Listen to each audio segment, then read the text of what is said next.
ஒவ்வொன்றுக்கும் ஒவ்வொரு காலம் உண்டு. வானத்தின் கீழ் இருக்கிற ஒவ்வொரு காரியத்திற்கும் ஒவ்வொரு சமயம் உண்டு. பிரசங்கி 3:1. அன்பின் தேவ பிள்ளைகளே, அடிமைத்தனத்திலே இஸ்ரவேல் ஜனங்கள் வாழ்வதற்கு ஒரு காலம் இருந்தது. ஆனால் அந்த அடிமைத்தனத்திலிருந்து விடுதலை ஆவதற்கு ஒரு சமயத்தையும் தேவன் முன்குறித்திருந்தார். இந்த காலை வேளையிலே கர்த்தர் உங்களிடத்தில் பேசுகிறார். துக்கமுகமாய் இருக்கிறீர்களா? வேதனையோடு கூட நடக்கின்றீர்களா? இந்த போராட்டம் என்று முடியும் என்று யோசித்துக் கொண்டிருக்கின்றீர்களா? இந்த காலை வேளையிலே கர்த்தர் சொல்லுகின்றார், உங்கள் போராட்டத்தை மாற்றுகின்ற சமயம் வந்துவிட்டது என்று.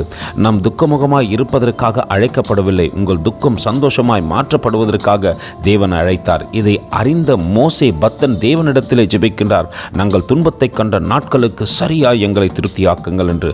நம் பிரச்சனை எதுவாகட்டும் அவருடைய பாதத்திலே ஒப்பு கொடுத்து அதுக்கு விடுதலையான சமயம் இதுவென்று நாம் விசுவாசிப்போமானால் நிச்சயம் நம் துக்கத்தை தேவன் சந்தோஷமாய் மாற்றுவார். கர்த்தர் தாமே உங்களை ஆசீர்வதிப்பாராக. ஆமென். எங்களோடு கூட இணைந்து ஊழியம் செய்ய விரும்பினால் இந்த வார்த்தைகளை மற்றவர்களுக்கும் பகிர்ந்து கொடுங்கள். இது ராஜ்யத்தின் சுவிசேஷம்.